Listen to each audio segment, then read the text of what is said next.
చిల్లరలోళ్ళు మామ. ఈ మెట్రో ఏందంటే మనకు చిల్లరలోళ్ళు అంటే ముందల రూ. 50 ఇచ్చేది చేసుకోవచ్చు. కానీ వాడు 100, 200 ఇస్తే వాడేం చేస్తాడు, చిల్లర లేదంటాడు.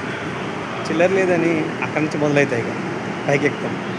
పైకెక్కిన తర్వాత మెట్రోలో ఎక్కి ప్రశాంతంగా మాట్లాడుకుందామంటే వాడు ప్రతీది తెస్తుంటాడు ఇక. మెట్రో స్టేషన్ వచ్చింది, కొద్ది దూరంలో ఉంది, యాడ్స్ గురించి ప్రతి విషయం అమ్మ, ప్రతి విషయం వేస్తూనే ఉంటాడు.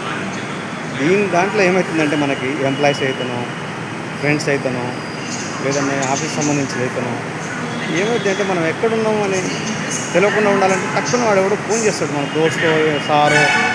అప్పుడు ఏమైందంటే ఎక్కడున్నామో చెప్పలేము, ఎందుకంటే అది ముట్టుకుంటుంటుంది.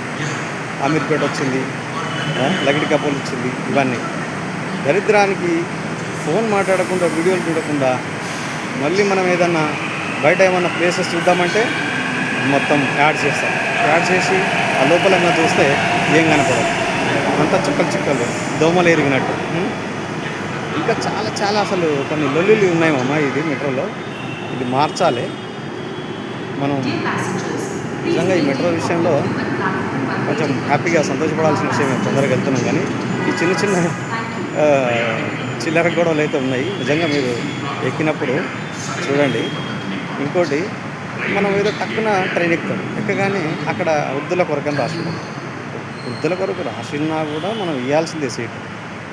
కానీ వాళ్ళు ఏం చేస్తారంటే తెల్ల జుట్టు రాగానే మేము వృద్ధులం అని చెప్పేసి అక్కడ కూర్చుంటాం. వేరే దగ్గర ఏమో తెల్ల జుట్టు వస్తే నాకు తెల్ల జుట్టు తొందరగా వచ్చిందిరా నాయన అంటే బిల్డప్ ఇస్తారు బాస్లో. కానీ ఈ మాత్రం భలే ఉన్నాయేమో చిల్లరలో. Okay, thank you. ఈ వీడియో సబ్స్క్రైబ్ చేసుకొని బిల్ బటన్ కొట్టండి. ఇట్లాంటి ఫన్నీ వీడియోస్ అప్పుడప్పుడు వస్తూనే ఉంటాయి మీకు.